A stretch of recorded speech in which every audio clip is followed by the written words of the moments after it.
तो आप सभी को नमस्ते प्रणाम। मैं आपका अपना ठाकुर प्रखर सिंह और रात के 10 बज चुके और कहानी का जो सिलसिला है बदस्तूर जारी है। हमारे देश में लड़कियों को इतनी सहूलियत मिलती है, नो डाउट उनके ऊपर बड़ा अत्याचार हुआ, बड़ा जुल्म हुआ, लेकिन ये चीज़ें एक वक्त तक ठीक थी। लेकिन शायद जो अधिकार, जो कानून लड़कियों की सुरक्षा के लिए बने थे, उस चीज़ का असली फ़ायदा उन लड़कियों तक पहुँचा ही नहीं जिन लड़कियों के लिए असल में बना था। उस चीज़ का दुरुपयोग हुआ। आज न जाने कितने लड़के हैं जो पीड़ित हैं। और ये तमाम चीज़ें क्यों कह रहा हूँ, आज आपको एक कहानी सुनाऊंगा, उसके बाद आपसे खुद ये सवाल पूछूंगा और जवाब आप कमेंट में दीजिएगा। बात साल 2018 की है, तारीख थी 10 जनवरी। राजस्थान के जयपुर में जो कंट्रोल रूम है पुलिस का, वहाँ पे लगभग 5:30 के आसपास अचानक से घंटी बजती है। अब 10 जनवरी, कड़ाके की ठंड, पुलिस वाले हीटर पे अपना हाथ सेक रहे थे। इसी दौरान घंटी बजी, फ़ौरन पुलिस वाले फ़ोन उठाते हैं। जैसे उठाते हैं, सामने से एक लड़की बेहद घबराई हुई, कांपती हुई आवाज़ में कहती है कि सर मुझे बचा लीजिए। अब ये शब्द जब पुलिस वाले सुनते हैं, सुनने के बाद सन्न रह जाते हैं, पूछते हैं क्या हुआ। इसके बाद वो लड़की कहती है कि साहब मेरे साथ रेप हुआ है और मुझे बचा लीजिए, नहीं तो दोबारा भी हो जाएगा। जैसे ही पुलिस वाले ये बात पूछते, फ़ौरन लोकेशन पूछते, आपकी लोकेशन कहाँ है। सबसे नज़दीक में जो गाड़ी थी उसको भेजते हैं। पता चलता है कि ये लड़की एक बस अड्डे के पास थी। फ़ौरन पुलिस की गाड़ी वहाँ पे जाती है। जैसी लड़की को देखती है, लड़की की हालत ऐसी कि मानो काटो तो खून नहीं। चेहरे से झाग निकल रहा था, पूरे जिस्म पे खरोच के निशान, कपड़े फटे हुए, और ऐसा लग रहा था कि अगर इस लड़की को फ़ौरन हॉस्पिटल नहीं ले जाया गया तो शायद इस लड़की को बचाना मुश्किल होगा। अब ये चीज़ जैसे पुलिस वाले देखते, देखने के बाद घबरा जाते। फ़ौरन एक महिला पुलिसकर्मी उस लड़की को अपनी जैकेट पहनाती है, फ़ौरन उसको गाड़ी में लिटाते हैं। लिटाने के बाद हॉस्पिटल लेके जाते हैं। रास्ते भर में पुलिस वाले पूछते रहते हैं आपके साथ क्या हुआ। लड़की बताती है कि साहब 3 लोगों ने मेरे साथ रेप किया। उनके पास मेरी वीडियो है, मेरी वीडियो डिलीट करवा दीजिए, नहीं तो फिर बड़ी बदनामी हो जाएगी, मैं कहीं मुंह दिखाने लायक नहीं रहूँगी। ये चीज़ जैसे ही महिला बोलती है, फ़ौरन इधर इसको लेके हॉस्पिटल जाते हैं। डॉक्टर इलाज शुरू करते हैं। इलाज शुरू करने के बाद फिर जांच पड़ताल करते हैं। अब चूंकि मामला रेप केस का था तो पुलिस वाले अपनी तसल्ली के लिए एक बार टेस्ट भी करवाते हैं कि भाई रेप हुआ है या नहीं हुआ। जब टेस्ट करवाते हैं पता चलता है लड़की का रेप हुआ है। ये चीज़ जैसे ही पुलिस वाले देखते हैं और लड़की की हालत ऐसी थी, फ़ौरन एक्टिव मोड में आ जाते हैं। लड़की से पूछा जाता है कि आपके साथ क्या हुआ। सबसे पहले उसको भरोसा दिलाया जाता है कि अब तुम सुरक्षित हो, हम आरोपियों को पकड़ लेंगे। चूँकि लड़की बेहद घबराई हुई थी और चेहरे से झाग वाग भी निकल रहा था, उसको लेके भी फिर दवाएं दी जाती हैं। इसके बाद लड़की से जब पूछा गया तब लड़की ने पूरी कहानी बताई। कहानी की शुरुआत 9 तारीख से होती है। लड़की दरअसल उत्तर प्रदेश के मैनपुरी की रहने वाली थी और इसी दौरान इसको एक एग्ज़ाम देना था। एग्ज़ाम के सिलसिले में जैसे ही ये जयपुर आती है, जयपुर आने के बाद रेलवे स्टेशन से उतरती है और एक ऑटो पकड़ती है। ऑटो में एक ड्राइवर था और 2 और लोग थे। लड़की को थोड़ा जल्दी थी इस वजह से, और कोई ऑटो था भी नहीं उस वक्त, तो इसी ऑटो में बैठ जाती है और एक लोकेशन बताती, कहती भैया मुझे यहाँ छोड़ दो। उसके बाद ऑटो वाला चलता है, घंटे भर अलग अलग जगहों पे ऑटो लेके घुमाता है। लड़की उस सड़क से थोड़ा सा अनजान भी थी, इस वजह से ज़्यादा कुछ कह भी नहीं पाती। ऑटो वाला लगातार उसको घुमाता रहता है, चक्कर लगाता रहता है। 2 घंटे बाद एक पार्क में लेके जाता है। पार्क एकदम सुनसान। बाकी जो 2 लोग थे फ़ौरन उस लड़की को पकड़ लेते हैं। ऑटो वाला मुंह दबाता है, खींच के उस लड़की को इधर लाया जाता है।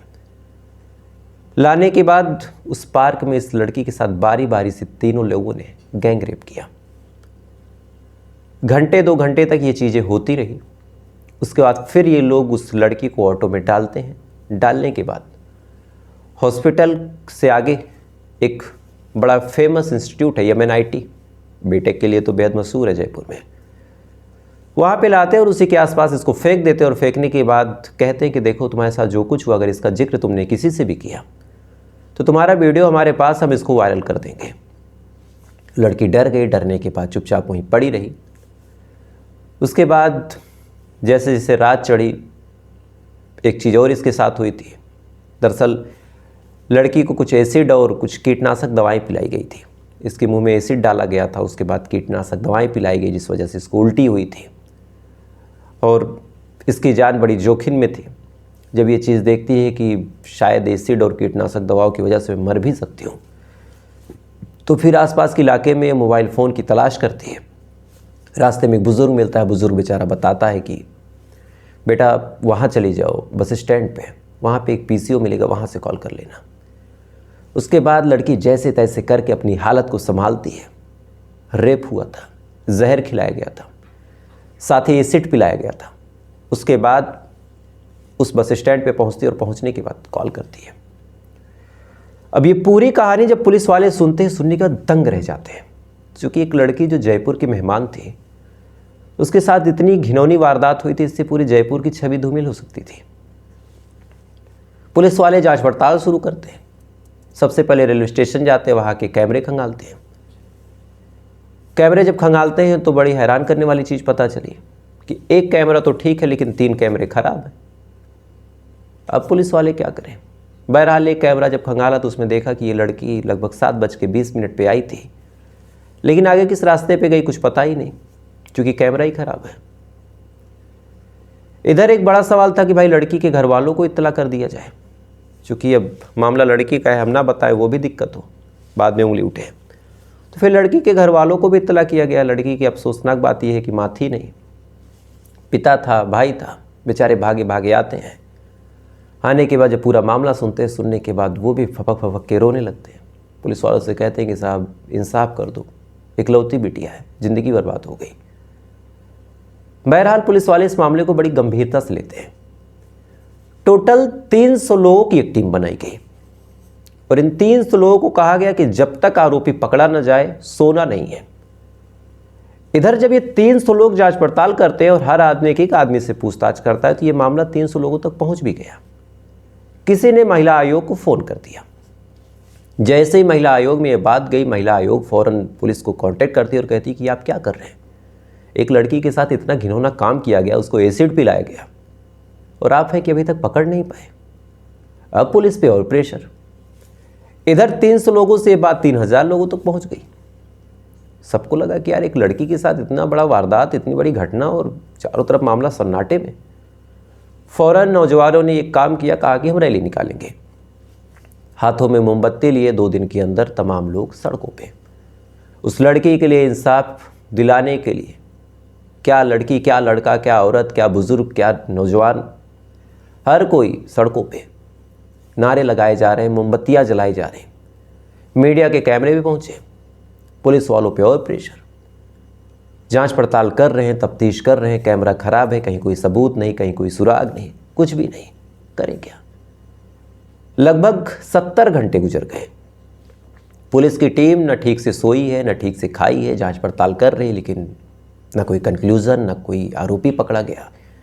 जिस पे डाउट हो रहा उसको पकड़ रहे हैं, हर एक रिक्शे वाले से पूछताछ कर रहे हैं। इधर जितने रिक्शे वाले उस रेलवे स्टेशन के आसपास काम करते थे, उन सबको उठाया गया, लड़की के सामने पेश किया गया कि मैम देखिए ये तो नहीं था। लड़की ने इनकार कर दिया। इधर इस लड़की की फिर काउंसलिंग कराई गई। पूछा गया कि आपको कुछ याद हो ऐसी चीज़ जो अभी आप भूल रही हो तो आप बता दें। जब काउंसलिंग कराई गई तब लड़की को कुछ कुछ चीज़ें याद आई।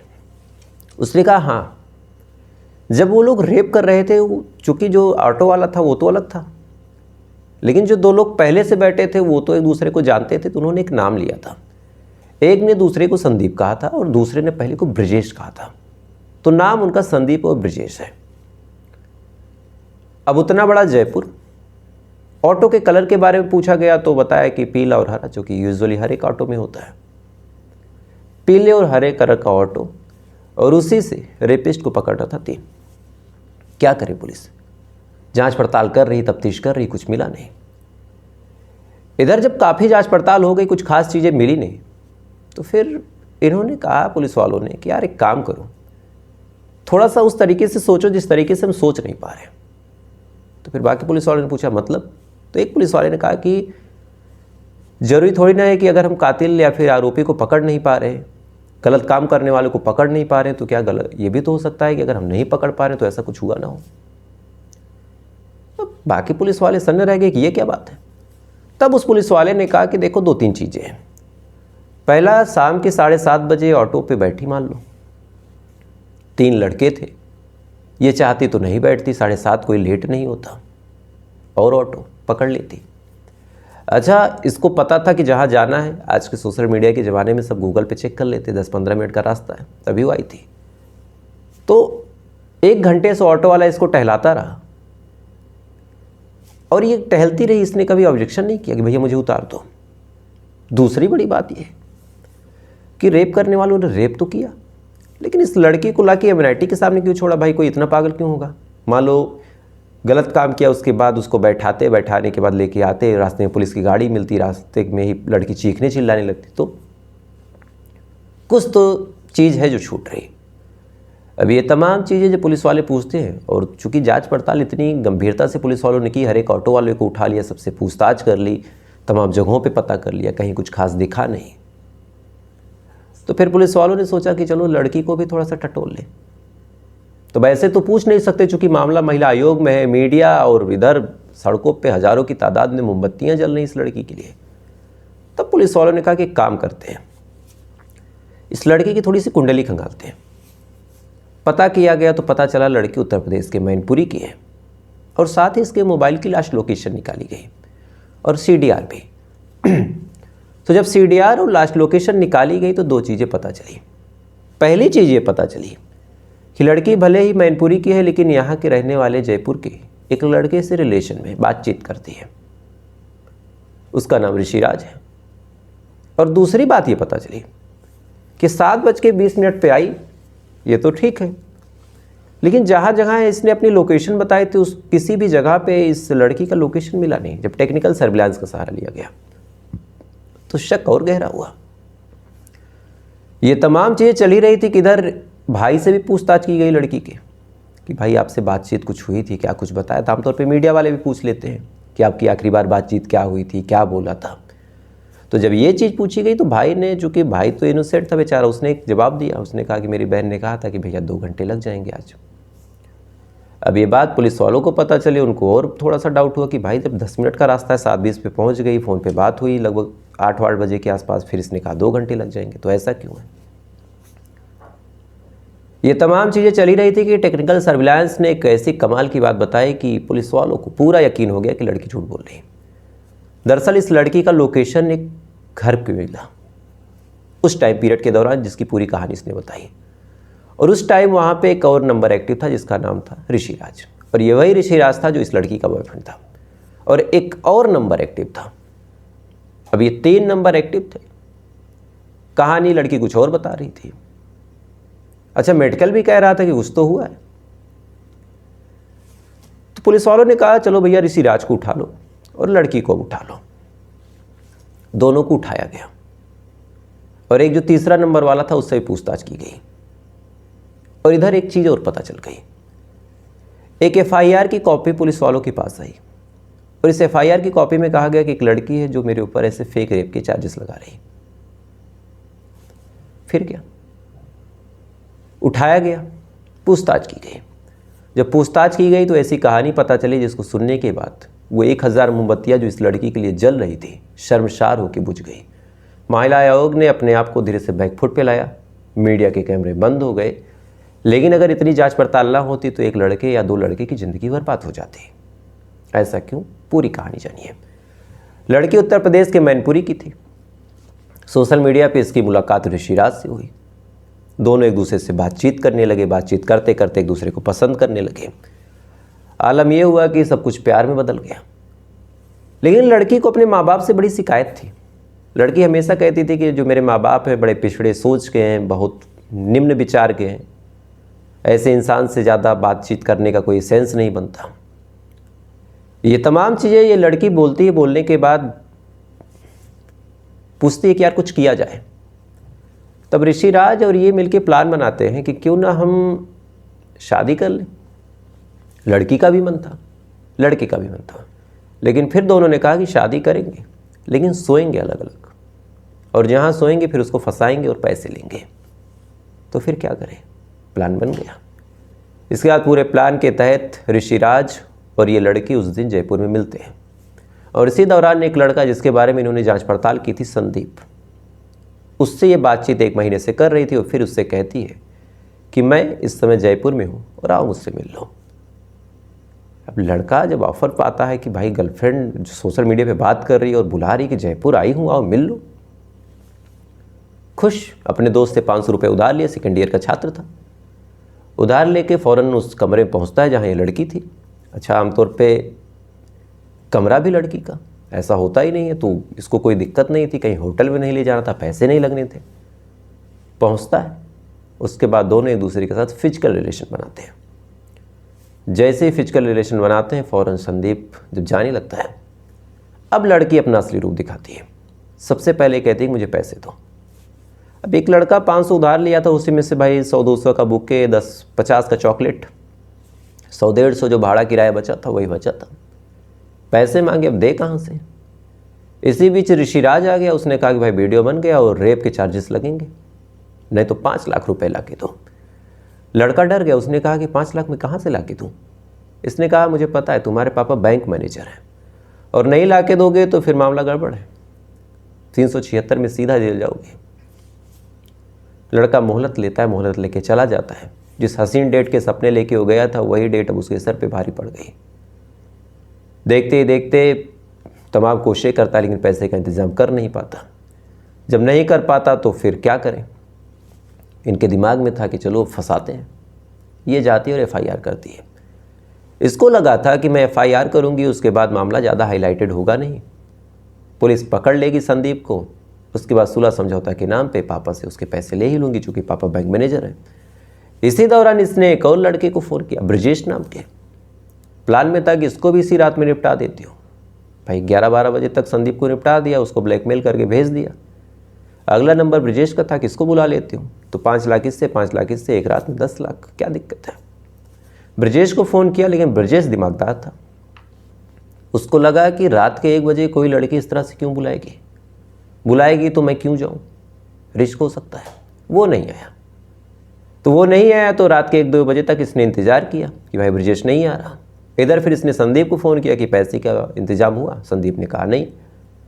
तब ये निकलती है और निकलने के बाद फिर पहुंच जाती है पुलिस स्टेशन, यानी पहले बस स्टैंड, उसके बाद वहाँ से पुलिस को फ़ोन करती है। फ़ोन करके पूरा ड्रामा, पूरा प्रोपेगेंडा फैलाती है। अब ये पूरी कहानी जब पुलिस वाले सुनते हैं, सुनने के बाद सन्न रह गए। यानी एक लड़की मैनपुरी में बैठे बैठे एक लड़के ऋषिराज से दोस्ती करती है, दोनों प्लान बनाते हैं। फिर एक लड़का संदीप, उसको फंसा लिया जाता है, ब्रजेश को फंसाने की कोशिश की जाती है। और जब जांच पड़ताल की गई तो पता चला इससे पहले इन्होंने 6 से 7 लोगों की ज़िंदगियाँ ऐसे ही बर्बाद कर दी है। वहाँ क्या हुआ, यहाँ तो पुलिस एक्टिव थी, जयपुर पुलिस ने भाई पूरा डिटेल से जांच पड़ताल की।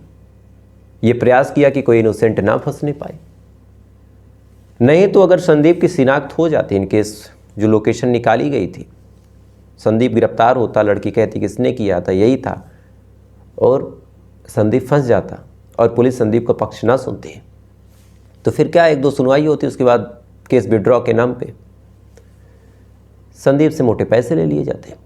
अच्छा, एक लड़का जो अपनी ज़िंदगी में ठीक ठाक जी रहा है, उसको अचानक से इतनी बड़ी मुसीबत झेलनी पड़ जाए, वो सही है वो गलत है, वो इस फैसले में क्यों पड़ेगा। वो थोड़ी नहीं कहेगा कि यार तुमने मुझे फंसाया, मैं कोर्ट से जाके इंसाफ लूँगा। तो कहेगा कि जो लेना भैया ले लो, लेकिन ज़िंदगी बख्श दो।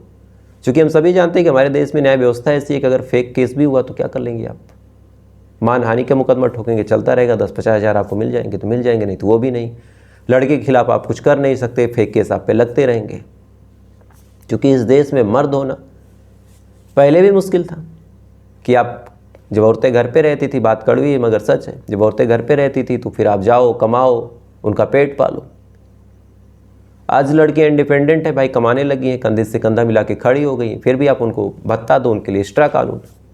अब लोग कहेंगे, कई लड़कियां मेरे वीडियो में कमेंट करती हैं कि इतने सालों तक अत्याचार हुआ तो आज आप पे हो रहा है तो आपको बुरा लग रहा है।